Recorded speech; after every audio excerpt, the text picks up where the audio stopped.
Hi, welcome back to Touchdown T. My name's Nicky. This is my NFL and Baltimore Ravens fan channel. My third video now. Thanks for checking in. I should have done a week one video, but unfortunately I've been under the weather, feeling pretty ill, and I have been on the tea, honey and lemon here. So that's just bringing my voice back. It's still a bit croaky, but I had a sore throat and not been too well. But I'm back now and ready to get reviewing the games. This is my first game review video, and I'm going to start with Ravens and Texans in week 2, and then I'm going to get onto all the other games. But let's get straight onto the Ravens game. So Ravens-Texans is becoming a marquee matchup for the NFL now. Before each game, there's a big hype about Lamar and Deshaun Watson being the two of the NFL's up-and-coming young dynamic QBs. They hype the matchup, the future rivalry to come over the years. Last season, that happened and the game wasn't competitive. Remember, it was a big blowout last year at M&T Bank Stadium. And in all truth, this game wasn't that competitive either. I don't think the Texans looked in real danger of overturning the Ravens at any point.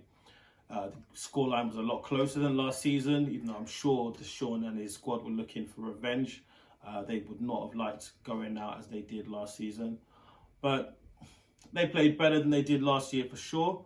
But it wasn't that close in all truth. However, there's still some concerns to take away from the game. But I'm going to get into the game straight away now. I'm going to start on D, which was a lot less concerning than the offense. The defense was great. The defense played really lights out. You watch the game, Marlon Humphrey, Patrick Queen, and Chuck Clark. They were just running all over the place, making tackles everywhere, flying all over the place like they do.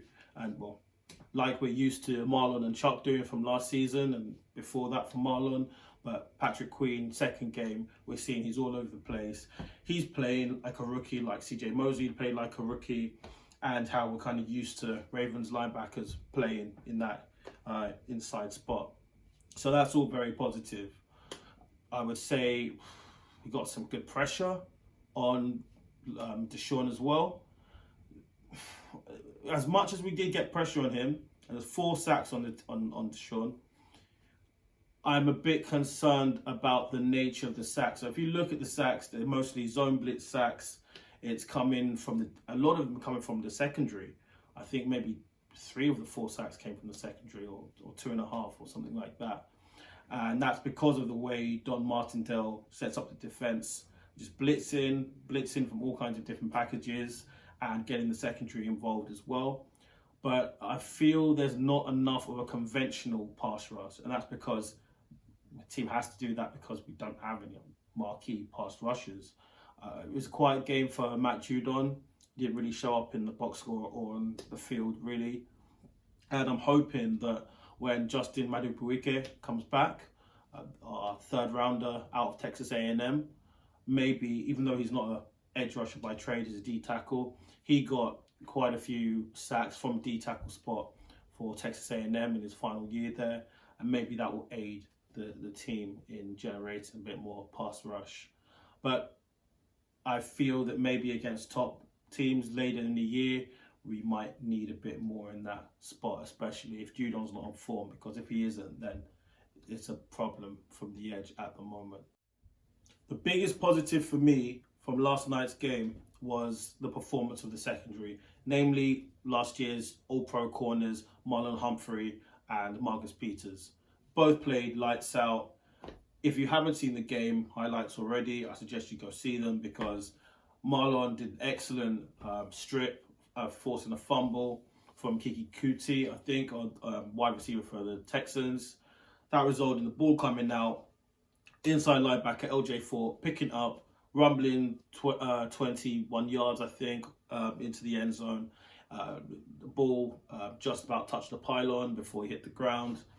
And the refs reviewed it. It was a touchdown. Great play from Marlon there. And also a great play from LJ Fort, who I mentioned in an earlier video, was really, really good last season as a spot player.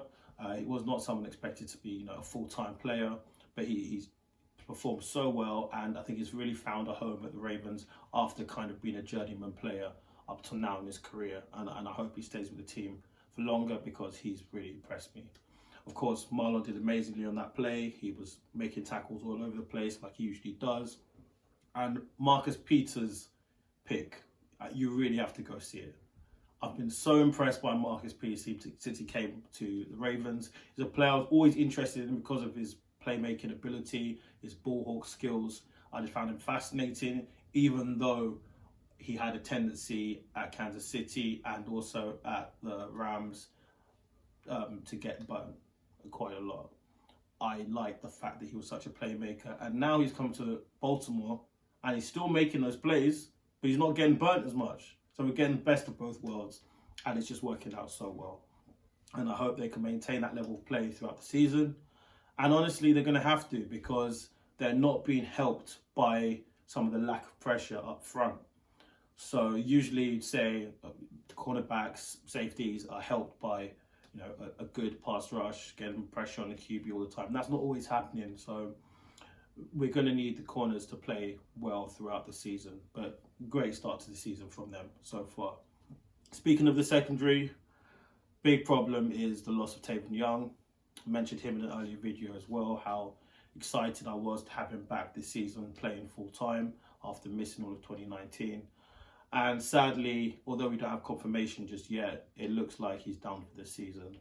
It's just devastating for him to have 2 season-ended injuries 2 years in a row. And in fact, it's his third because he had another one in 2017. He signed a 3-year contract just at the start of 2019. And since then, he's only played 1 full game.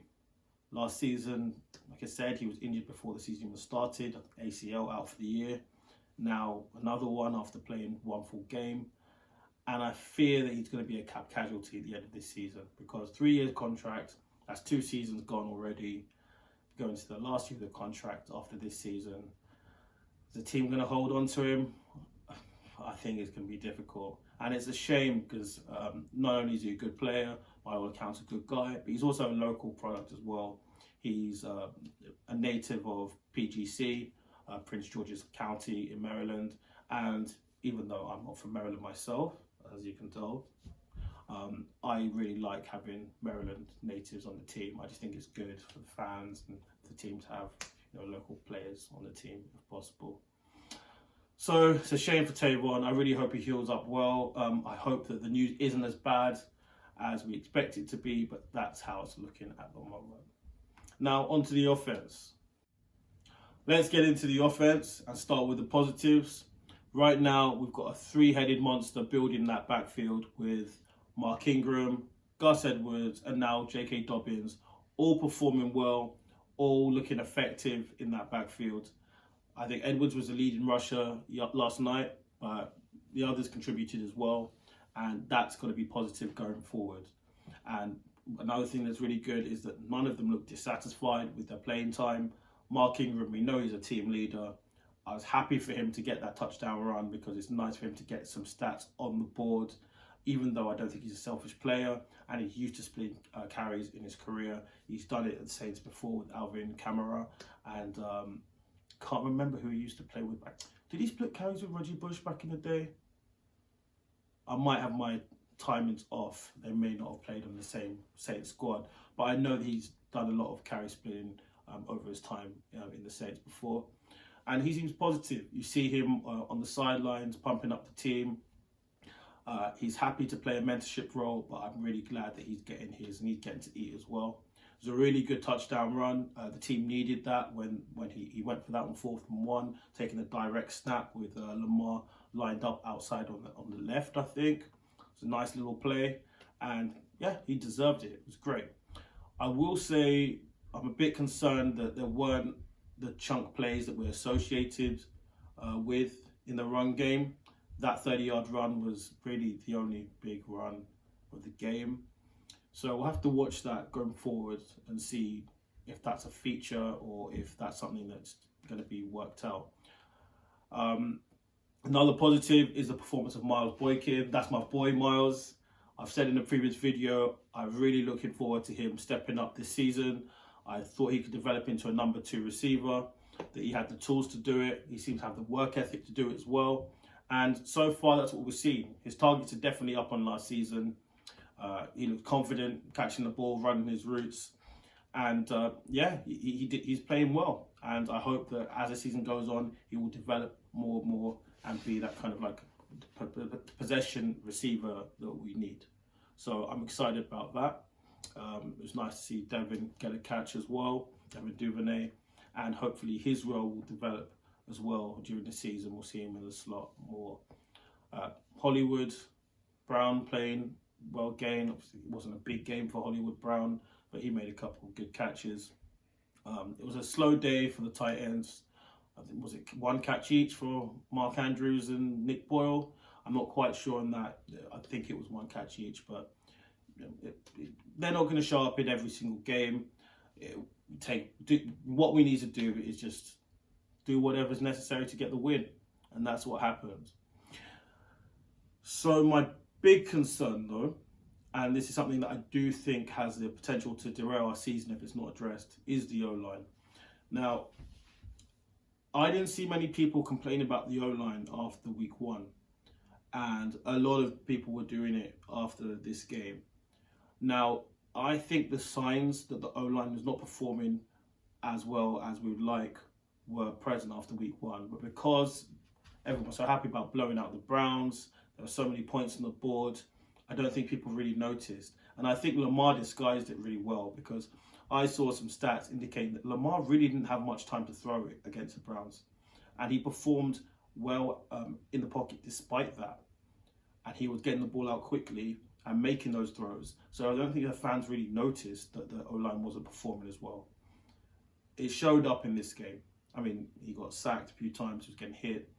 It was messy at times. The right side in particular, which is what we'd expect, because obviously Marshall Yonder's gone.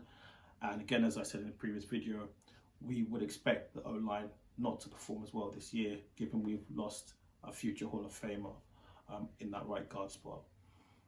Of course, Tyree Phillips only played his second NFL game. And I think we have the answer now as to whether Orlando Brown Jr.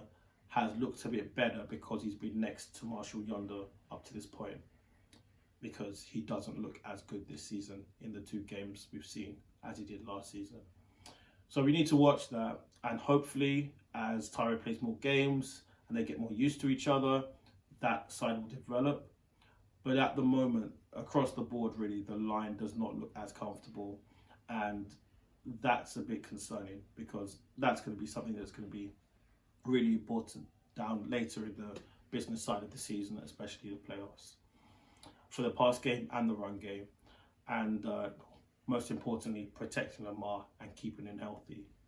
And on that subject, we come to my second big concern about the team and the performance. Lamar was running too much. I don't know what you thought watching that game, but I was cringing sometimes seeing how many times he was getting out of the pocket and running. 16 carries is not really what I want to see from Lamar this season in games like this, especially. It didn't seem like there was a need for him to have that many carries. And frankly, some of the carries just looked reckless.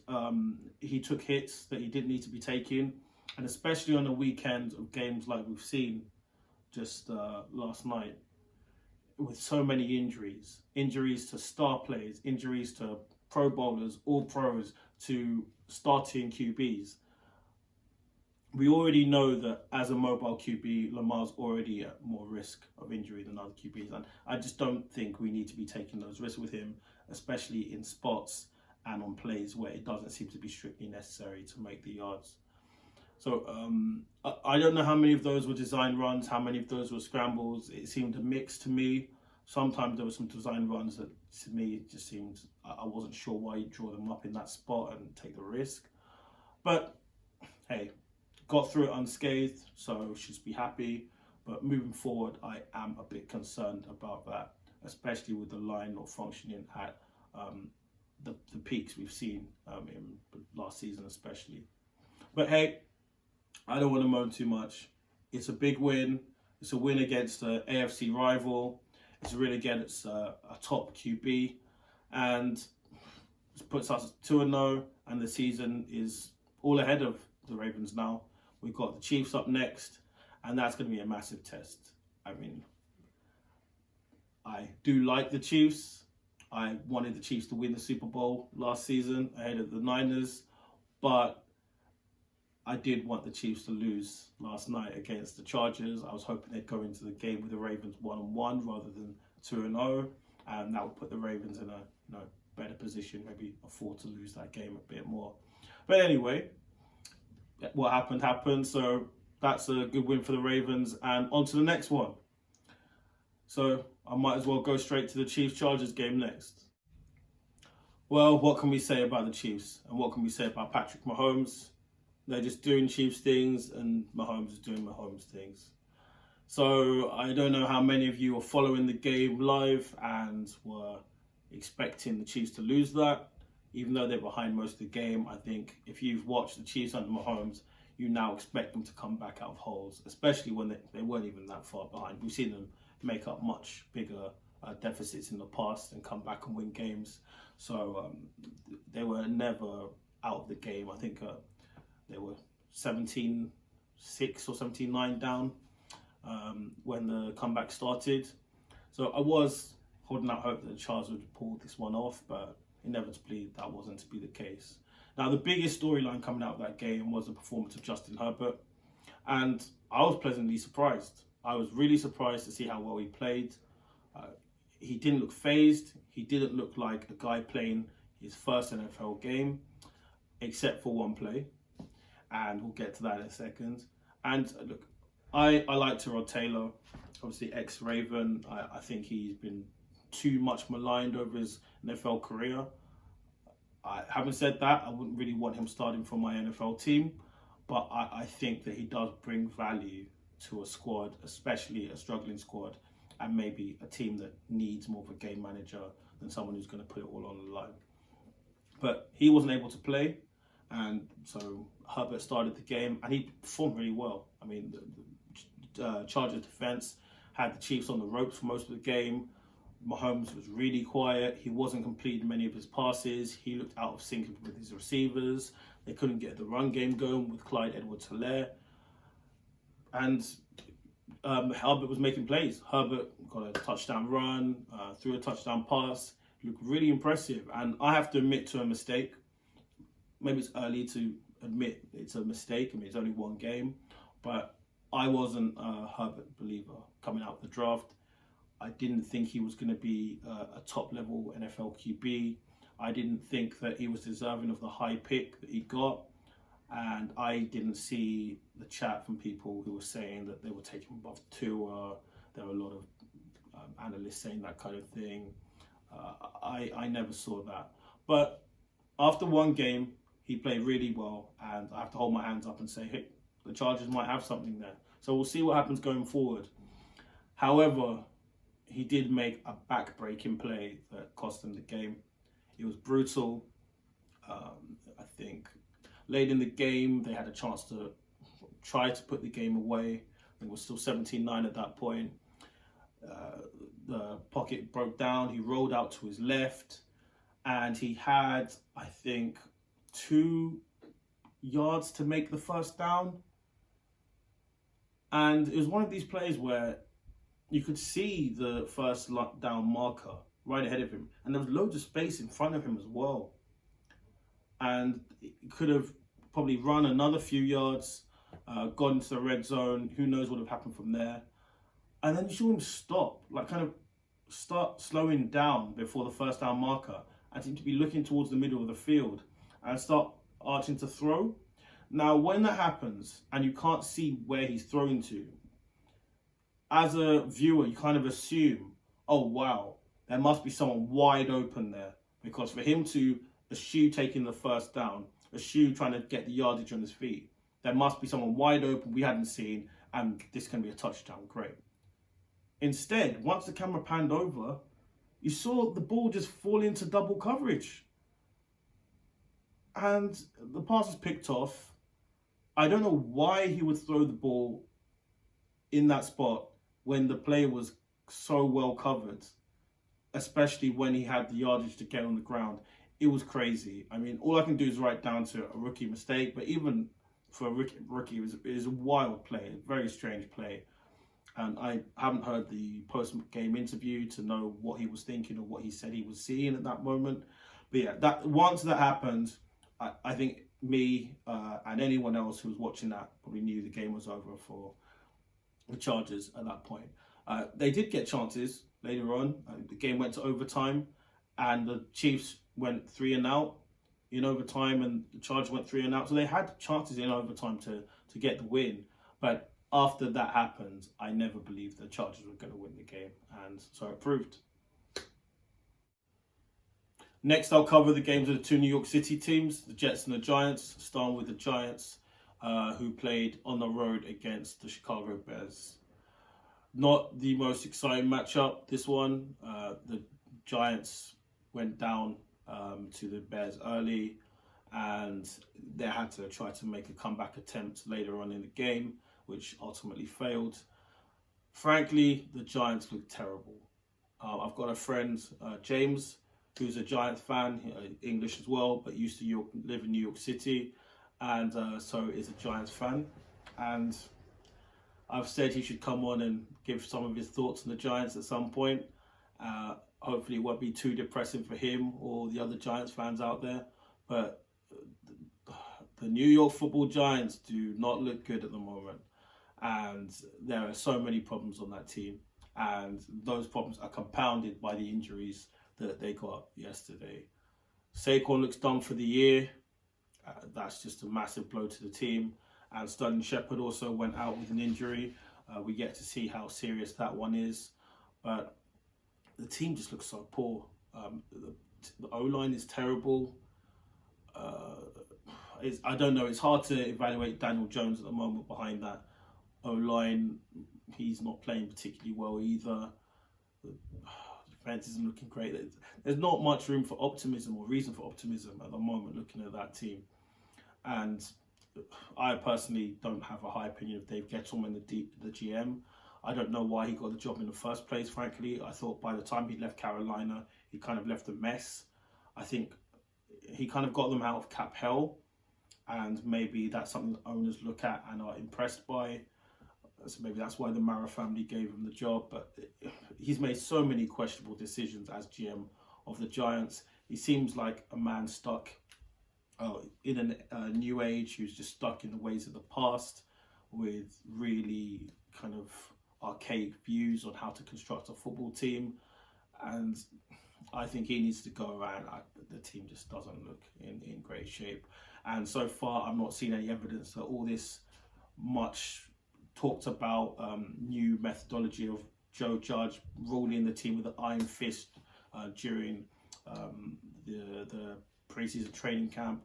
I've not seen any evidence that it's going to work so far, but we'll see. It's only 2 games in. As for the Bears, money making Mitch is 2-0, baby. So what can we say? I mean, you wouldn't have predicted this even when the start of the fourth quarter last week against the Lions. The headlines were being written, Mitch to the bench, BDN, Nick Foles to take the job. But he's led the team to 2 wins. He looks a more determined person. He looks like he's really got the kick up the backside that he needed by the team bringing in Foles. He looks like he really wants this. And he's not going to lose his job without a fight. Granted, the team's played the Lions. He always beats the Lions anyway. And now the Jets, who look in bad shape. But hey, starting 2-0 is still starting 2-0. And we'll see where the team goes from there. It's concerning for them that they almost let such a dominant position slip to a weak team. But they kept it together. And we'll just see what the Bears can do in that NFC North this season, which is shaping up at the moment to look like it's going to be a runaway victory for the Packers. But of course, we're only 2 games in, and maybe the Bears can give them a run for their money. We'll see. Now on to the Jets. So the Jets v the Niners game was another game that just was not competitive in any way. The box score for the Jets looks ugly. It was an ugly performance from start to finish. much like last week's performance was ugly from start to finish. Standing owner, I'm not sure what his official title is, Christopher Johnson, who owns who is operating as the in charge of the Jets, while his brother Woody Johnson is the US ambassador to the UK. The less said about Woody's ambassadorship, the better. I still can't believe that's actually a thing. As someone who follows politics, that's wild to me. But anyway, he said last game that it was a mess. I expected to see better from the Jets.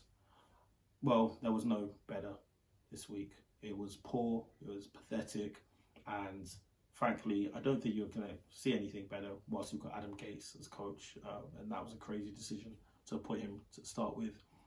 Speaking of messes and speaking of disappointments, this was rough for the Niners, because if you could talk about a Pyrrhic victory in football, I think this game was the definition of a Pyrrhic victory. To win so comprehensively and probably still go home feeling as bad as they felt, I mean, it's a nightmare for them, because the amount of injuries that the Niners sustained in this game was crazy. The amount of injuries to star players is crazy. So it looks like the end, last year's Defensive Rookie of the Year, Nick Bosa, is out for the season, which is just horrific.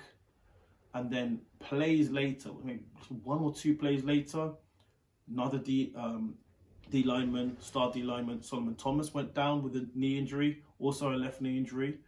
We're not sure if that season ending yet, but Bosa's looked to be, and Solomon's might be really serious as well. In the same game, Raheem Mostert went out with an injury, starting running back, and starting QB Jimmy Garoppolo went out with an injury. And that's in addition to the injuries they've already sustained beforehand. Deebo Samuel, a great wide receiver, is injured. And I think they've got other players who are injured as well, who I don't remember off the top of my head. Maybe Tevin Coleman. I think Tevin Coleman might have been injured as well, because Jarrett McKinnon came in relief for Mostert. So it's wild. They've been absolutely ruined by injuries, and it's going to be a nightmare for Kyle Shanahan, head coach, to work out what to do going forward once they've seen the extent of all these injuries. I really feel for the Niners at this point. And what's even more concerning for them is that they attribute these injuries to the turf at MetLife Stadium, the home of the Giants and the Jets. So I saw DN's Eric Armstead said that he believed the turf is to blame, and it was sticky, and players were complaining about it pre-game.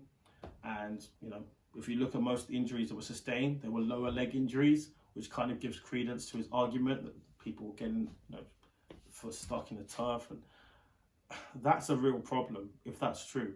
If there's anything to that, that is really concerning. Not just going forward for the teams playing there in the future, but for the Niners again, because the Niners are playing in MetLife Stadium in week 3 as well, because they're playing the Jets followed by the Giants.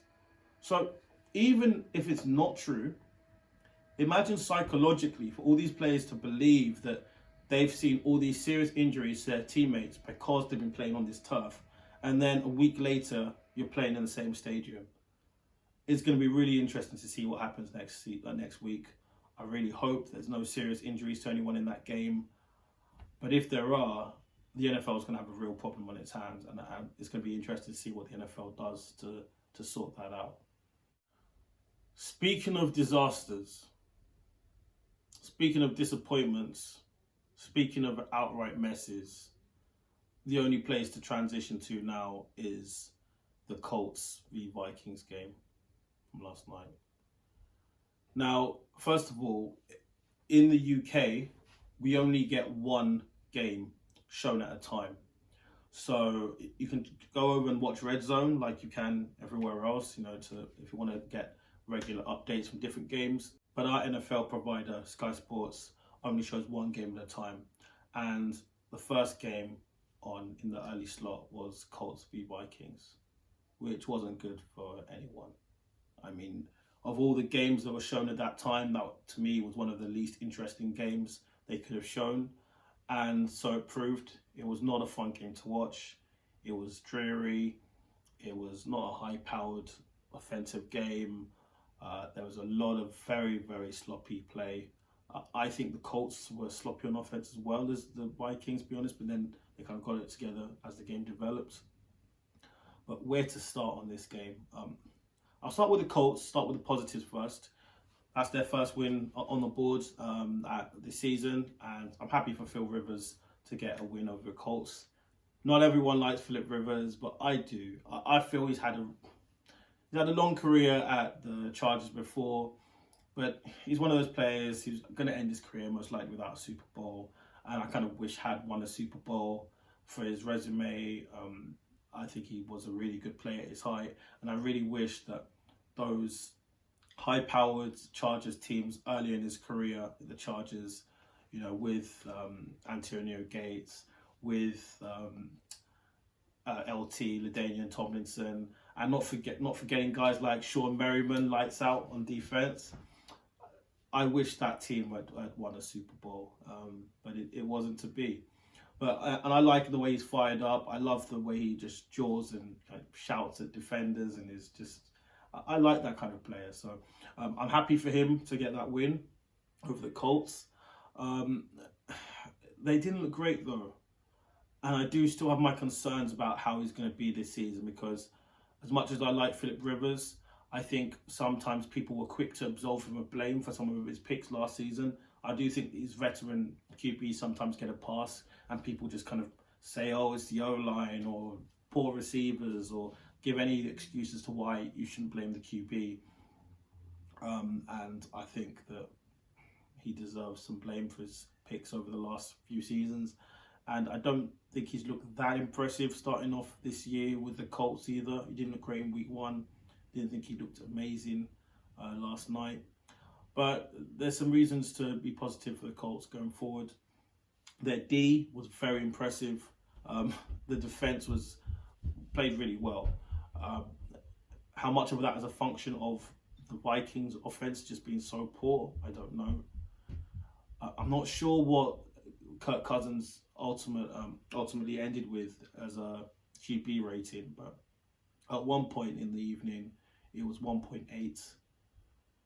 I think he finished with 113 yards passing and 3 picks.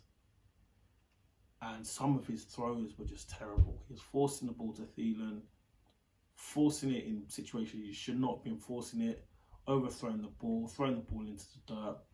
He just looked really poor. Really, really poor. And we've seen bad Kirk Cousins performances before, but I don't think there was any excuse for some of what we saw last night.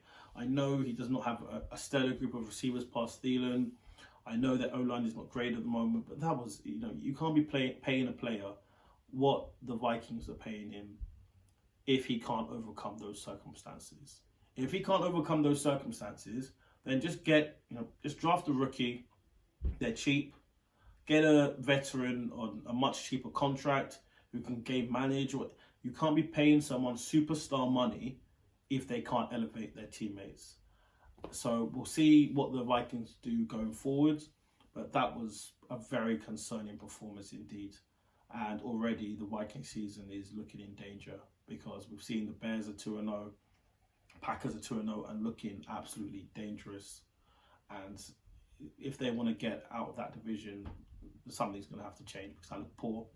I like Mike Zimmer as well, the head coach, but he's going to be fearing for his job after that, because if the season goes along those lines throughout the season, it's going to be difficult for him. And I've seen lots of Vikings fans online saying, burn it all down, clear house, get rid of everyone, get rid of Kirk, get rid of Zimmer.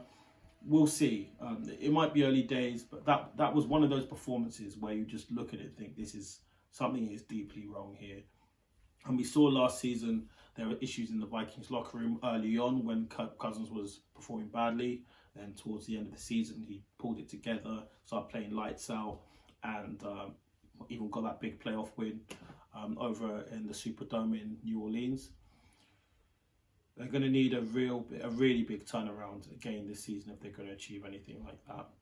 And we'll see if those locker room problems recur again, because that kind of outing is going to get people definitely very upset, and a lot of honest conversations in that locker room. Now on to a much more exciting game, and a game that would have been a much better choice for that early slot game to be televised over here in the UK, was Buffalo Bills v Miami Dolphins. It's a great game, division rivalry game over in the AFC East, and it was just a fabulous game. The most important takeaway, I think, from the game is Josh Allen might be the real deal. Now, you get a lot of disagreement from that. I think a lot of more casual fans do like Josh Allen, but I feel kind of you get the analytics guys, a lot of analysts who maybe crunch the numbers a bit more, look at Josh Allen, are still quite skeptical about how sustainable his success so far has been. He doesn't always have a high completion percentage. He's not always the most accurate thrower. So, analytics guys aren't always going to love Josh Allen. And again, I hold my hands up. Coming out of the draft, I was very skeptical of Josh Allen's capabilities. But I'm starting to wonder. I'm starting to really look at the guy and think he might be the long-term answer in Buffalo. Now, he's helped by the fact he's got a great coach in Sean McDermott. They've set the team up really well. The team is just constructed perfectly for a player like Josh Allen to perform with the running game, O-line, receivers they've got. Going out to get Stephon Diggs was massive. That's really helped him. You can see him having John Brown and Stephon Diggs running down the field. Looks like it could be a really successful season for the Bills. Having said that, Miami gave them a real run for their money. Miami really, really did not die in this game. And if it hadn't been for a failed go-to-goal situation where they turned over on downs in the red zone with the first, second, third, and fourth on goal and couldn't get the ball in the end zone, then Miami might have taken the game. But when Miami did really push the Bills and keep coming back at the Bills, Josh Allen and the Bills kept on answering. They answered all the questions, kept on scoring touchdowns, kept the pressure on the Miami defense. And in the end, Josh ended with 400 yards passing, 4 passing TDs, and looked like a superstar out there. So we'll see what the Bills do for the rest of the season, but there's a lot of reason for optimism for them. And I know the fans in Buffalo and Western New York are really, really positive. They tend to be anyway. They tend to have their fun, but I think they could be building something really good over there. As for Miami, Fitzpatrick is Fitzpatrick, so he's going to be a gunslinger. He's never going to just go quietly into the night. He's going to give the team a chance if he can by just throwing the ball around, seeing what happens. It's an impressive performance for Miami, I think. They really did go at Buffalo. They could have just laid down and just died. They didn't.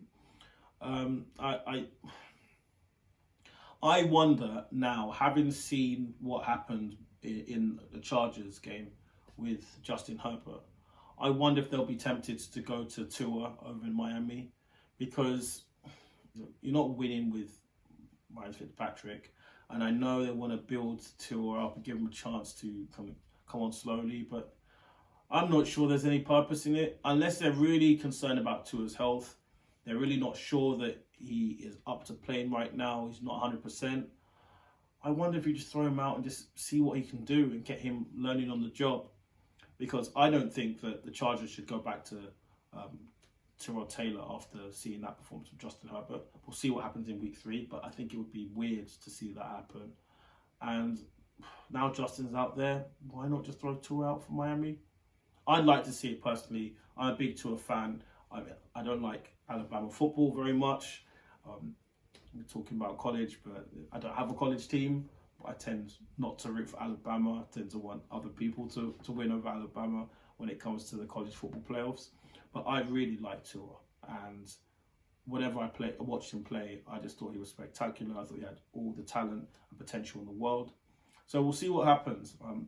But I would hope to see Tua starting this season sooner rather than later, and to see what he can do with that collection of young players they've got over in Miami.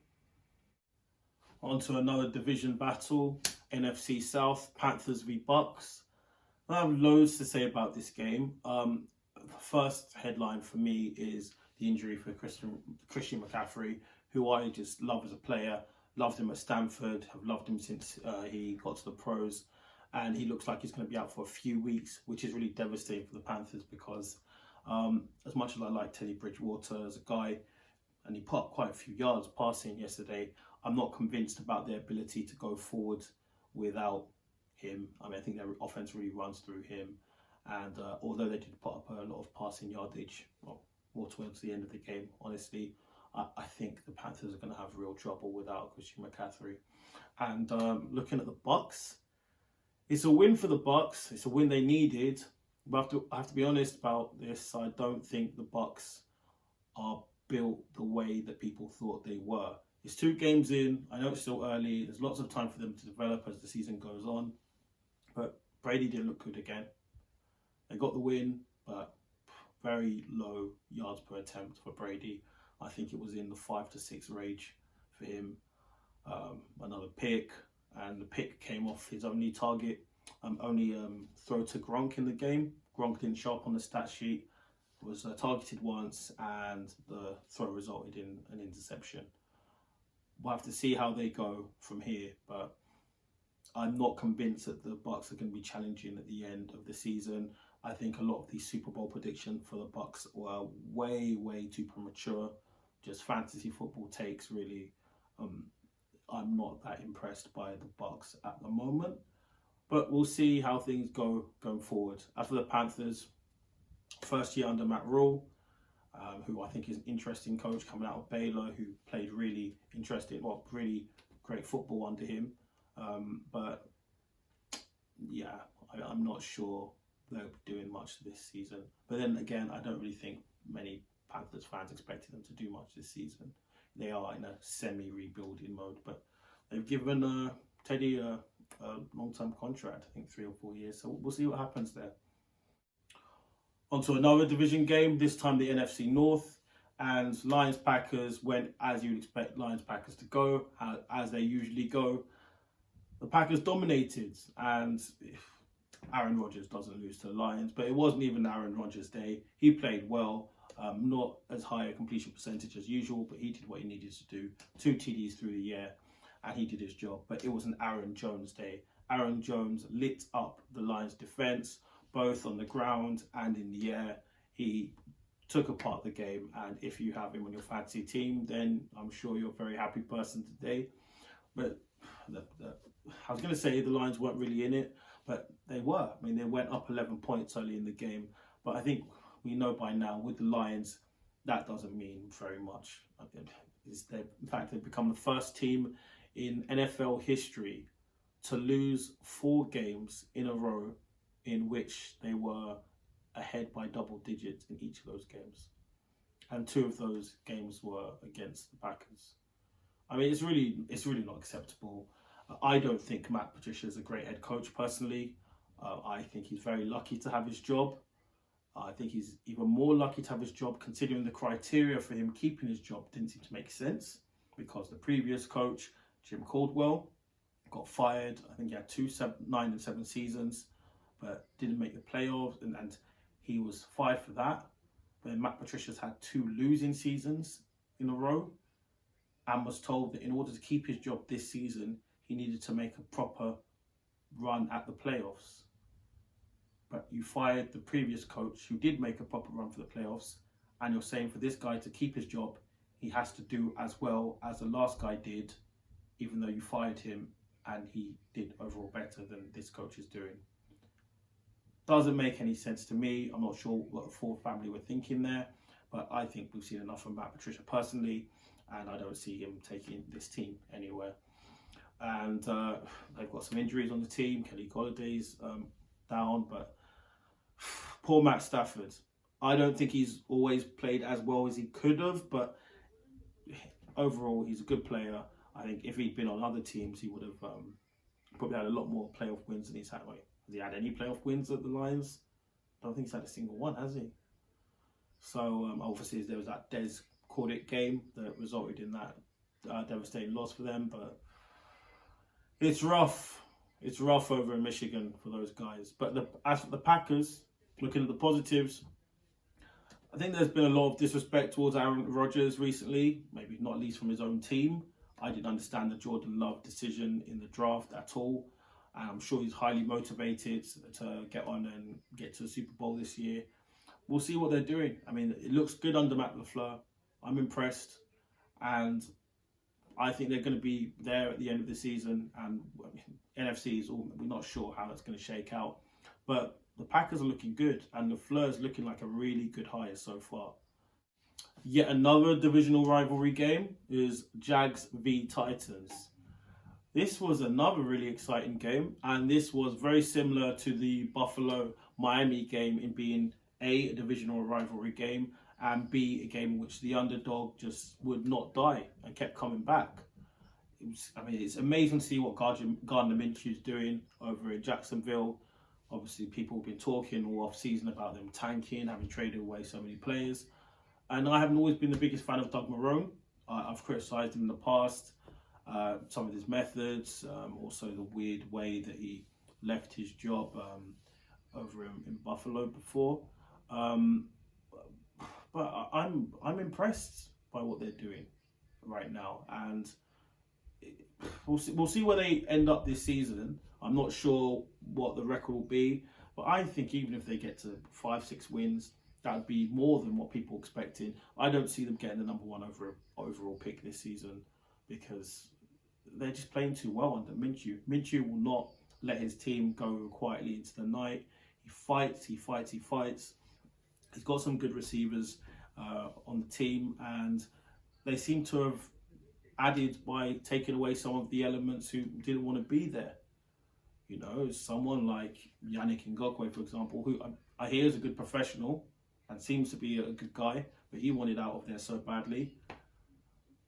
Looking at it now, has he really upgraded by going to the Vikings for less money? We'll see. So the Jags, they've got some team spirit there, and we'll see how it shakes out. They couldn't quite make this one happen. They really, really fought to come back in this game, but the Titans got it done in the end. It was also really interesting and satisfying for Gostkowski to get that game winner at the end of this game. So he had a 49-yard field goal attempt to win this one, and surprisingly made it, which is impressive given his really poor performance in week one, missing 4 kicks, I think 3 field goals and an extra point. So having a long field goal to win this one, I'm sure will boost his confidence going forward. Next up is Rams v Eagles, and in short, Philadelphia looked terrible, LA looked good. I was really impressed by the Rams because there's been a lot of talk about the Rams kind of falling back from their Super Bowl height a couple of years ago. Since then, we thought there was going to be a Super Bowl hangover. They've done pretty well so far this season. 2-0 now. They've looked pretty good. Goff, we know, can be up and down, but he's definitely up at the moment. That was a good performance from him, and a great performance from tight end Tyler Higbee. I mean, hat trick of receiving touchdowns, some great catches in there. Maybe he's going to break out this season. He's looked good before, but maybe he's going to break out and become one of the more elite tight ends in the NFL. We'll see. And the running game was great. I mean, they have not taken a step back with not having Todd Gurley on the squad. 191 yards rushing on the Eagles, which is terrible for the Eagles to give up those yards. But really impressive, I mean, for the Rams, because I had all the talk about Sean McVay being an offensive genius, and running game was stalled last season, wasn't as successful as it was before. A lot of the concepts they were using weren't as successful as when he first came in. But it's early in the season, but if they can keep this up, maybe people will be talking about Sean McVay again as they were when he first came into the league as an offensive genius, as a really exciting head coach. So he's obviously gone away, worked on the team and the concepts they're using, and so far it's working out. So we'll see how they progress in that division, which is going to be a really tough division this year. But they're looking good so far. As for the Eagles, it's bad. It's really bad. And I know how angry those Philly fans get about their team not playing well, and I would love to listen to Philly Talk Radio right now. In fact, I might even go online and listen to WIP at some point and try to find clips of what's being said, because it could be comedy gold. And frankly, a lot of it does fall on Carson Wentz. He's one of these QBs who a lot of people like to give excuses for. He's got his detractors. I mean, even among the Philly fan base, for sure, there's loads who will never reconcile themselves with the fact that they didn't keep Nick Foles. But look, last year, at the end of last year, he really played well. He did well with nothing. I mean, he was playing with receivers, like street free agents. I remember they had Greg Ward, former quarterback, who's playing a lot of snaps. They had so many backup players at the receiver and running back positions, and he did really well. I think became the first ever QB to throw for 4,000 yards in a season without having any receiver have a 1,000-yard season. I might have messed that stat up. I think that's true, which is really impressive. But this year, it's not looking good. And I know they've got injuries on their offensive line and across the team, but some of the mistakes he's making are inexcusable. 4 turnovers again yesterday, 2 picks, 2 fumbles, bad yards per attempt. And some of the decisions are on him. If you look at the game tape, some of the decisions are on him. He's making bad throws. It's not positive at the moment. Maybe when the injuries subside, people start coming back, he gets better protection, maybe things change. At the moment, it isn't looking good in Philly.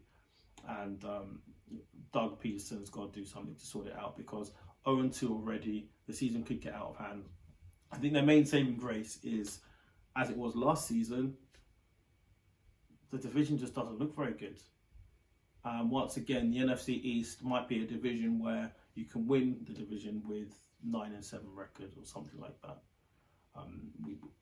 It's not looking an elite division. It's been like this for years now, and I think it might be a dogfight in that division with, it could be a 3-way or even a 4-way fight to win the division. So that might keep them in it, the fact that the other teams aren't looking so great either. But we'll see. I've got a soft spot for Doug Peterson. He seems like a really great guy.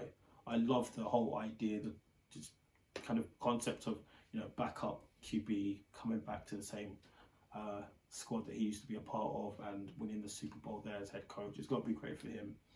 But we'll see how it works out.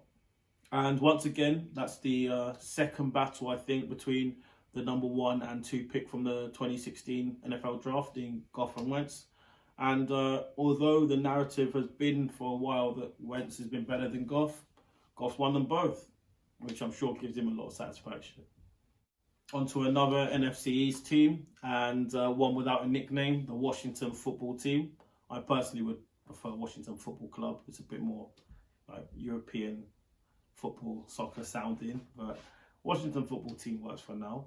Anyway, their performance against the Cardinals was no bueno. The Cardinals looked really good. Cardinals jumped out to an early lead, scored with a TD to DeAndre Hopkins almost straight away, and went up to 17-0 lead. I think it was a 20-0 lead actually. The second week in a row that Washington were fallen down by 17 points. But this time there was no comeback. And they never really looked like there was going to be a comeback, because the Cardinals are a better team than the Eagles this season, significantly. So it would seem. There's been so much preseason hype about Kyler Murray. Could he be the next young quarterback to go and win the MVP in his sophomore season? On the evidence we've seen so far, could be. He was great again, had a really dynamic touchdown run that you need to go check out the highlights of if you haven't seen it already. And he's got a good connection with DeAndre Hopkins, who has 22 catches in his first 2 games as a Cardinal. Seems to be loving it there. And that connection is going to be exciting for the rest of the season. I'm really excited to see what they can do there. And right now, Cliff Kingsbury, head coach, is enhancing his reputation. Honestly, a lot of people, I suspect, within football aren't the biggest fans of Cliff Kingsbury. I can imagine he'd be someone who rubs people up the wrong way. He's young, kind of good looking, a bit flashy. We saw what he did in the NFL draft, having his home kind of set up, shown off for the world to see. I can imagine in a stuffy, traditionalist conservative football world, a lot of people won't be happy with that, especially given they might think he didn't really earn this job. There's only 32 head coaching roles in the NFL at any one time, and he's kind of skipped the queue. He came from college, doesn't have any pro experience, and it's not like he was a star in college. You know, Matt Rule kind of revolutionized what Baylor were doing. We've had other coaches like Chip Kelly come in straight from college who did really well in at the college level with Oregon, revolutionary offense, or so people thought at the time. Whereas Cliff Kingsbury was at Texas Tech and had a losing record. And not only did he have a losing record, but he had Patrick Mahomes as his QB, well, much of that time. And now we've seen what Patrick Mahomes can do in the pros. Gives you more reason to look back at what was happening at Texas Tech and think, how could you not get more out of this guy and get more wins with that guy as your QB? But right now, he's enhancing his reputation because the Cardinals are making progress. Their defense is making massive progress. I mean, their defense was so bad some of the last 2 seasons. And he made a bold call. He said before he got to the NFL, if he ever had the chance to draft someone number 1, to Kyler Murray number 1, he would take him number 1. Weird how it happened that he actually got that chance. Strange situation, but he made that call, and it's actually, I mean, we don't really talk about it enough. In my years of following the NFL, it's crazy some things are happening now that we're just not even talking about as being weird anymore. We're just kind of acclimatized to them. The concept of taking a QB so high in the draft, like as they did with Josh Rosen, and then 2 seasons later, well, no, it was the following season, taking another QB at number 1 in the draft, and this other QB is 5'10". I mean, even just taking a 5'10" QB number 1 in the NFL draft is crazy by previous NFL standards, but doing it a year after you've drafted another first-round QB and it's just accepting it as a sunk cost, it's so wild to me to think of. But the norms are changing all the time, and he's making it work. And right now, Kyler Murray looks like a star. He looks like he made a great decision playing football and not baseball with the Oakland Athletics. I'm really excited to see what this team is going to do over in Arizona. They do have some good players in that squad, and yeah, I mean, they could win the division. They've got a lot they need to do before we can talk about getting to the Super Bowl or whatever, because they're in a tough division. But I'm excited to watch them for the rest of the season. And for the first time in a long time, I'm not sure which season it was now, the last time that Carson Palmer had that really great year on the Arizona Cardinals and they won double-digit games and looked really good. First time since then, the Cardinals are in business and they're looking exciting. I think it's going to be a long season for Washington, though. I love Ron Rivera, but they don't have loads of offensive talent on that Washington team. Very young offense. Jury's still out on Dwayne Haskins as well. He seems to be learning quite slowly. We'll see what he can do. They've got a great D. They've got a great defensive line. But I don't expect them to make much noise this season. A battle between 2 traditional AFC powerhouse teams in the Denver Broncos and the Pittsburgh Steelers. You could probably imagine who I wanted to win that one, given what you see around me. But it wasn't to be. The Steelers pulled out the win, and it was a good performance from Big Ben.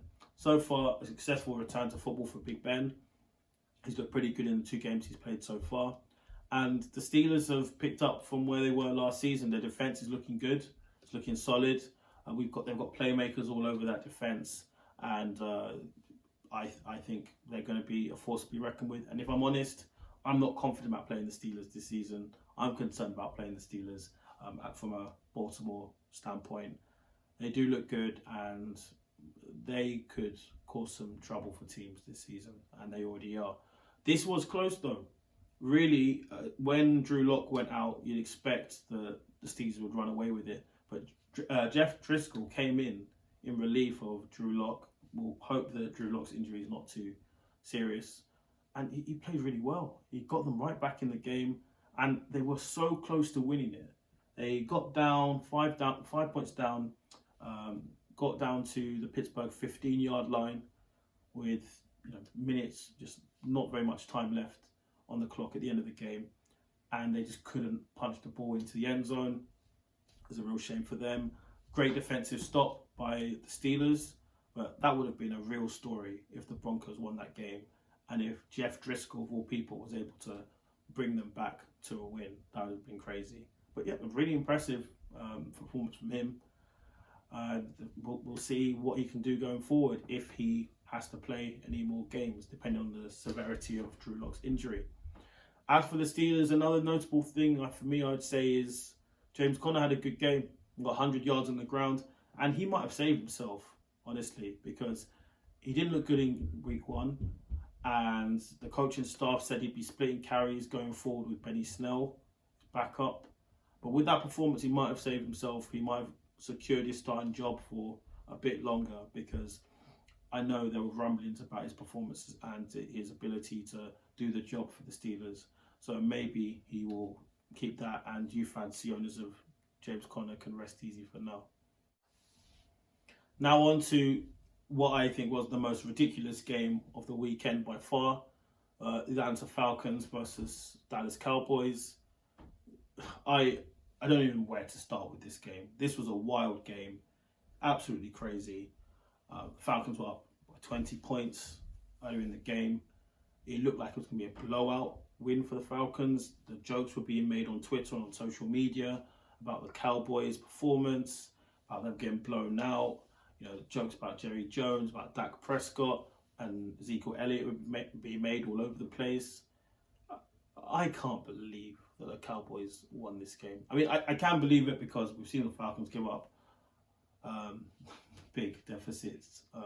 We've seen the Falcons give up big leads before, notably in the Super Bowl. We all know what happened there. But this was worse for me because of the way it happened. Some of the circumstances in the game that led to this happening, notably a big drop from Julio Jones, who on a trick play with wide receiver Russell Gage, throwing a really accurate pass downfield. I mean, he dropped it right into a bucket over the top. Julio Jones was a couple yards from the end zone, and he just dropped. It just went through his hands. Really bad drop, first of all, and that would have killed the game earlier on. I think we do need to talk about Julio Jones. A lot of people get very angry if you say he's not the best wide receiver in the NFL, maybe because they like his personality, maybe they don't like the personality of the other people who are suggested as the best wide receiver in the NFL. Look, he's definitely one of the best. He's definitely top 3. But honestly, I think we have to admit that Julio's had a few big drops in his career. He has a tendency, he can do this in big occasions. And for me, he's not as reliable as someone like DeAndre Hopkins. Because in that situation, I don't expect DeAndre Hopkins to drop the ball. With Julio, he might do. And he's got all these physical gifts that other receivers don't have. But that was a really bad drop in a big situation that would have killed the game for the Falcons. That was not a good situation at all. And I'm sure he'd be feeling terrible. But it wasn't even just that. He didn't really appear on the stat sheet much. I'm not sure how many receptions he had. It was 1 or 2. Didn't get much yardage. Instead, Ridley was the go-to guy. Calvin Ridley looks good every game. He's really impressive. And I thought he was good coming out of college, but he's been even better in the pros than I expected him to be. Matt Ryan played well, but the real problem for the Falcons is the defense. Their defense is a disgrace. And for a defensive coach like Dan Quinn to be in charge of this team, it's inexcusable. I don't know what he feels about his defense, but for the last 2 seasons, it's been so bad. And the defense in this game was a disgrace again. It was so bad to be giving up the plays they did at the end of the game, with the game on the line, with such a big lead to defend. They had everything going for them. And when the offense went down to get a field goal, when Matt Ryan and the squad got field goals at the end of the game, just to maintain a bit of a lead, the defense just gave up chunk plays straight away. You know, the Falcons would progress down the field, eat some clock, get a field goal, and then you look seconds later after the restart, and the defense would give up a massive chunk play to get Dallas right in range for a touchdown. It's really, really bad. It was. I'm not sure what's going to happen to Dan Quinn. if this continues, because he was on the ropes last season, and then the coaching staff saved themselves with some. I say the coaching staff saved themselves, but they didn't, because I think during the season Dan Quinn had to off some of his coaching staff in order to maintain his own job. But by the season, Quinn saved himself with some better performances towards the end of the season, and owner Arthur Blank relented and said, "Okay, we'll bring everyone back next year, or bring whoever was left of the coaching staff once Dan Quinn had fired some of the guys." But this looks so bad. It's an unforgivable loss, and really, we have to talk about that onside kick attempt. This, for me, is the worst aspect of the loss, because as a fan, I can't actually fathom how this stuff happens. The onside kick attempt at the end of the game, just before Dallas drove down to get the game-winning field goal, Zerline just did a kick along the ground that looked like it wasn't going to go the requisite 10 yards before the Cowboys could recover it. It did, and then they jumped on it. But the problem was, no Atlanta players went for the ball, which made no sense, because the Atlanta players don't need to wait for the ball to go 10 yards before jumping on it. They could have just jumped on it and killed the game. But they were like, wait, it's got to go 10 yards. Let's wait. Now, how can you be a professional football player and not know the rules of professional football? That, to me, I don't understand. It's your job. How can you not know the rules? And if you don't know the rules, if you're on the special teams, your role is a special teams player, and that's what you're practicing with your coach, how does the coach not tell you the rules? When you're practicing onside kicks in practice, how is this not something you would be told by your coach? How can you go out onto an NFL field in a regular season game and not know the rules of an onside kick recovery? And it wasn't just one player, it was several players around there who didn't seem to know what was going on. How is that possible? So, I mean, that coach, I don't even know how that coach answers that question. I don't know how Dan Quinn answers the question. I don't know who's at fault. Special teams coach, Dan Quinn. For me, that whole episode was just a complete embarrassment. And it's one, as a fan, I can't really understand. Maybe other people working in football can explain it to me. But I would have thought a basic of playing a professional sport is knowing the rules of that sport. Because how can you win if you don't know the rules you're playing by? Crazy. But anyway, Joe will be happy with the comeback win. And it's really important for Mike McCarthy and for Dak Prescott. It's big for Dak Prescott because, of course, he's playing for a contract. He's fired up this season, and going down 0-2 to start the season would not look good for him and his prospects. And also for Mike McCarthy, you don't want to be starting off your new tenure at your new team 0-2, especially under a guy like Jerry Jones.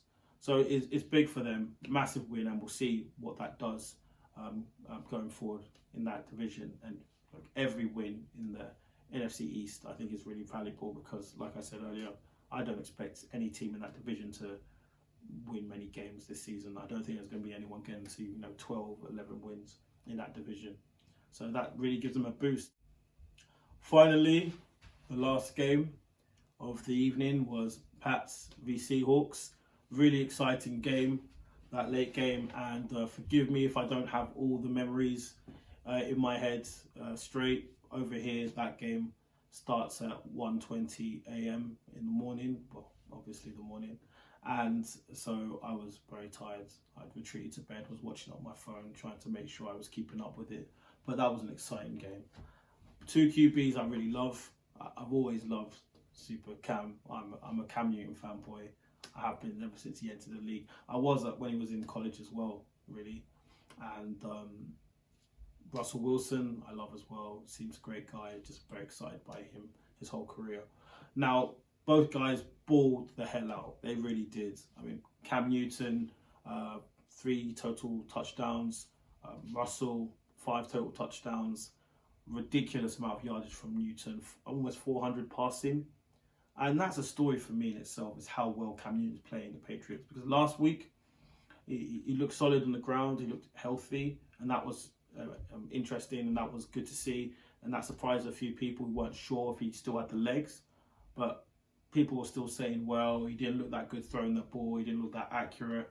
he didn't. I'm not sure this is sustainable in a Bill Belichick offense, or Josh McDaniels offense, should I say, since he really runs the offense over there.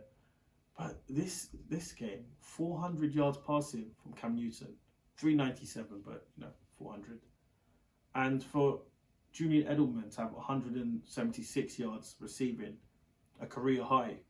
Who would have thought that it would be in Cam Newton's second game as a Patriot that Julian Edelman would have a career high in reception and receiving yards? It's wild, and I really hope he keeps it up all season. I really hope he maintains this kind of level of play. He's clearly very motivated. He wants to show the world that he really is still Super Cam. He can get the job done, and the other teams should have picked him up when they had the chance. I hope he does get to do that this season. Not at the Ravens' expense, but I love Cam, and I think he deserves to have a good last few years of his career, however many more years he has to go. So all the best to Cam. As for Russell, he's clearly going for his MVP season this year. He's balling the hell out. He is dialed in. He is just so fun to watch right now. And as a fan of Russell Wilson, for a long time I've been thinking Pete Carroll needs to do a lot more to get this guy in position to win games and just open up the offense for Russell. Stop restricting him with this old-fashioned kind of run the ball for 3 quarters and then at the end of the game rely on Russell to bail us out of whatever situation we're in. Now you see from the beginning of the game he's opening up, he's throwing all over the place. He's always had this connection with Tyler Lockett that's worked so well, but now you look at the connection with DK Metcalf as well. It looks even more crazy that Metcalf fell so far in the draft. He looks like a round 1 receiver. He looks really, really good. And to see him running around the field, just join with Stephon Gilmore, last year's Defensive Player of the Year, playing so well, catching a touchdown on a play right in front of Stephon Gilmore as well, going up against him, a really good receiver and quarterback battle against a veteran player, Defensive Player of the Year like Gilmore. That really bodes well for me. And Metcalf could be a star sooner rather than later. And if they keep this up, this passing attack could be so good this season. Maybe one thing they do need back is Will Dissly at tight end. I'm not sure how bad his injury is. I'm not sure if he's out for the season or not, if he's coming back this season, because Greg Olsen was out there, Cam Newton's former teammate on the Panthers, and his only contribution to the game was to let that pass early in the game, first quarter, out of his hands from Russell Wilson and straight to, I think it was Devin McCourty who caught it and took it back to the touchdown. Wasn't a good look, and yet Russell never looked his way ever again in the game. So really good game and crazy ending to the game, and also the symmetry of another Patriots v Seahawks game in which it came down to the final possession, final play, and then they're on the 1 yard line again, but this time it's the Patriots on the 1 yard line, and this time it's them who get stopped on the 1 yard line on an unsuccessful run. It's funny how football works that way. But yeah, really good game. I implore you to go and find the highlights. If you haven't, go watch it. It was really, really, really fun to watch. And I hope both those two QBs can keep up this level of play, because it's going to be a fun season if they can. So thank you for tuning in to Touchdown T once again. No video up soon. I will try to review the week 3 games when I get a chance, and hopefully my voice and illness goes. Hopefully my voice gets better soon enough, and I'll keep talking to you about the Ravens, keep talking to you about the NFL in general, keep giving my...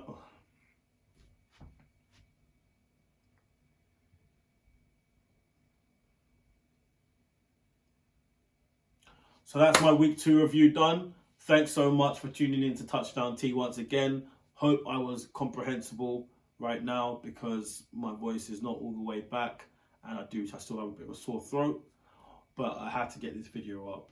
So thanks for tuning in.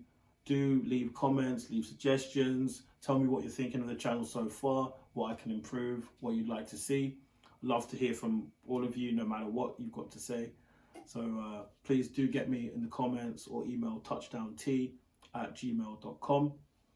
I'll review the week 3 game soon and bring you more Ravens and NFL chat from here in London, England. Thanks. Bye.